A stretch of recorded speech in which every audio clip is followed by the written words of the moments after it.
Parenting, when to wait. When to act for your child's mental health. Hello, dear parents. On the journey of raising children, it's natural to worry sometimes when we notice our child acting a bit differently. Isn't it? Maybe they seem more anxious than usual. Or perhaps they're facing some difficulties at school.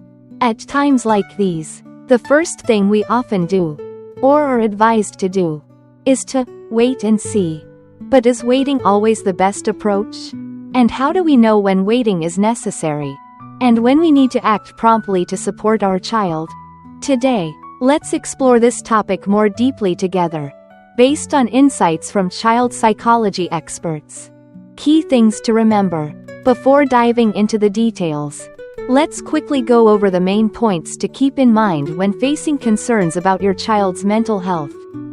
Pay attention to sudden changes in your child's behavior, emotions, or habits. Observe how long these signs last.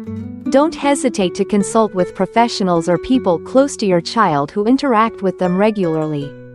Like teachers, if you decide to wait, view it as part of a specific monitoring plan, not as ignoring the issue. Collaboration between parents, school, and specialists is crucial for the child to receive the best support. Appropriate attention will help parents distinguish between a genuine mental health issue and temporary difficulties in the child's development. Now, let's explore each aspect in more detail. The wait advice. When is it right? When wrong? Many parents have likely heard this advice. Just wait and see. Wait to see if they overcome their fears on their own. Wait to see if they catch up with peers at school.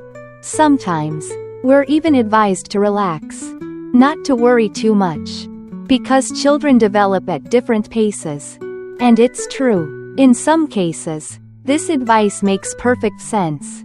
A child's development can sometimes take surprising leaps, and minor difficulties might disappear on their own as they grow a little older. However, experts also warn that waiting isn't always the best option.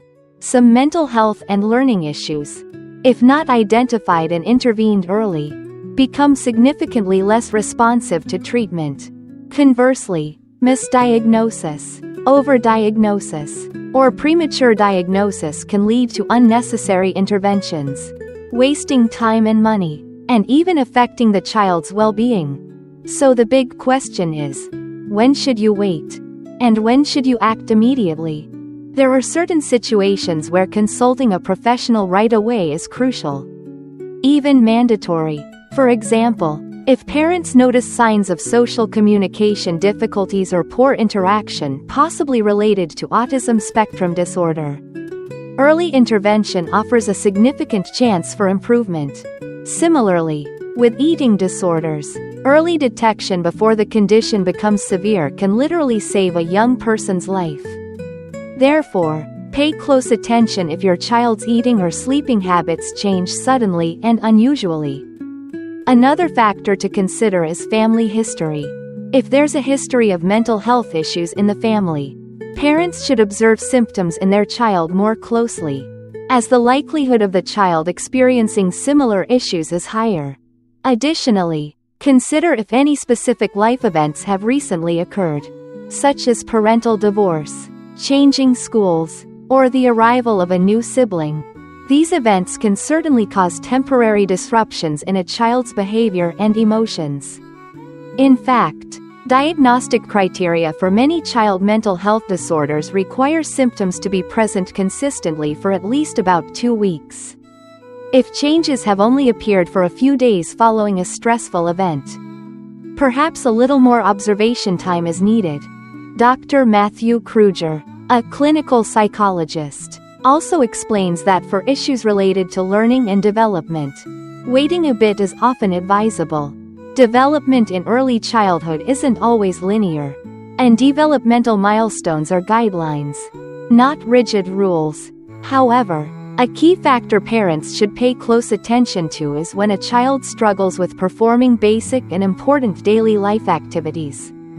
This includes learning at school, making and keeping friends, relaxing, playing, and exploring new things. If your child is genuinely struggling with these aspects, it might be a sign that the problem is more than temporary and requires special attention. Active waiting, not ignoring. So, if we decide to wait, what does that really mean?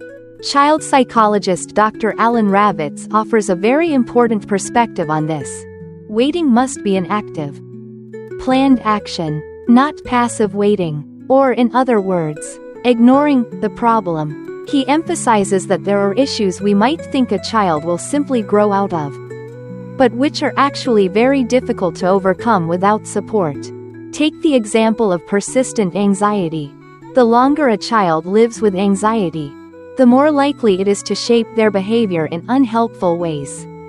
Perhaps they initially feared sleeping alone. Later that specific fear might disappear. But as they grow older, they might develop other fears, such as fear of being the center of attention or speaking in public. This clearly impacts the development of their social skills later on. Therefore, waiting doesn't mean closing our eyes and hoping for the best. Waiting means we acknowledge the problem. We observe our child carefully, note any changes, and have a clear plan about when we will reassess the situation or seek help if needed. Action doesn't necessarily mean drastic measures. When we talk about taking action, many parents might feel a bit pressured, thinking they have to do something major, like taking their child to expensive therapy centers or signing up for long-term treatments. But that's not necessarily the case. Action can sometimes be as simple as having a frank conversation with your child's teacher to understand more about their situation at school. Or it could mean talking to other adults who regularly interact with the child. Dr. Bussman advises that the first step is to be aware in identifying a problem. And often the best way to do that is by talking to those who observe the child daily, like teachers. Furthermore, consulting a mental health professional is also a valuable action, even if the child doesn't yet meet the criteria for a formal diagnosis. A conversation with a specialist can help parents gain a clearer perspective on their child's development and better understand what they are going through. The specialist can offer strategies and specific skills to help the child cope with difficulties, such as techniques to manage anxiety, improve mood, or handle behavioral issues. Never hesitate to schedule an appointment just to talk and seek advice. Experts agree that no health concern is too small to warrant seeking help. Discussing your worries is always beneficial and appropriate. Timely intervention is never harmful. The important thing is to distinguish the difference between saying, "Let's just see how things go. Let's wait another year," and saying, "This is clearly a concern. As a parent, I will observe carefully, monitor the situation, and am prepared to talk further and seek help if needed." That is active waiting, looking in the same direction. The power of collaboration and planning. Another challenge families might face is disagreement between the parents themselves about whether there really is a problem, or how serious it might be. This is also a common reason why many families delay seeking advice. In this situation, it's important for both parents to sit down together and agree that this is an area requiring attention and monitoring. And like all active waiting, it needs to be part of a specific plan. For instance, the couple can agree to observe more closely together for the next 3 months, after which they will reassess the situation or consult a professional together for advice. Dr. Kruger emphasizes that any plan you make needs a clear next step. You need to define when you will revisit and check how your observations have changed.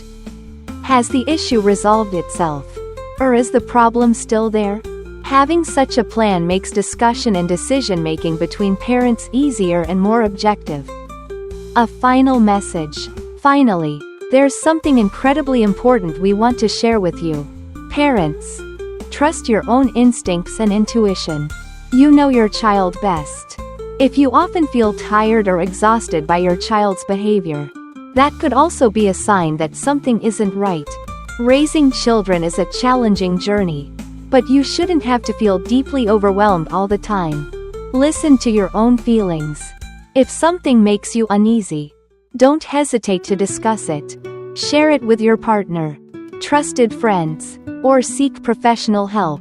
Don't continue to endure it alone. Taking action early, even if it's just a conversation, is always better than letting worries linger. Wishing you strength and wise decisions on your journey alongside your beloved child.